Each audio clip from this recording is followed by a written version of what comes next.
ஊழல் குற்றச்சாட்டிற்கு ஆளான பெரியார் பல்கலைக்கழக துணைவேந்தரை ஆளுநர் சந்தித்து பேசியதற்கு அமைச்சர் உதயநிதி ஸ்டாலின் கண்டனம் தெரிவித்துள்ளார். சேப்பாக்கம் சட்டமன்ற தொகுதிக்குட்பட்ட சென்னை மாநகராட்சி தூய்மை பணியாளர்கள் மற்றும் துறை சார்ந்த அதிகாரிகளுக்கு பொங்கல் பரிசு பொருட்கள் வழங்கும் நிகழ்ச்சி ராயப்பேட்டை YMCA மைதானத்தில் நடைபெற்றது. அமைச்சர் உதயநிதி ஸ்டாலின், நாடாளுமன்ற உறுப்பினர் தயாநிதி மாறன் ஆகியோர் கலந்து கொண்டு பரிசு பொருட்களை வழங்கினர்.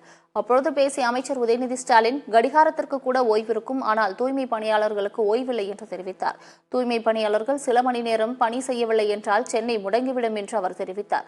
தொடர்ந்து செய்தியாளர்களை சந்தித்தபோது, துணை முதலமைச்சர் பதவி உங்களுக்கு வழங்கப்பட உள்ளதா என்று கேள்வி எழுப்பப்பட்டது. அதற்கு பதிலளித்த அமைச்சர் உதயநிதி ஸ்டாலின், எல்லா அமைச்சர்களும் முதலமைச்சருக்கு துணையாக இருப்போம் என தெரிவித்தார். பெரியார் பல்கலைக்கழகத்துக்கு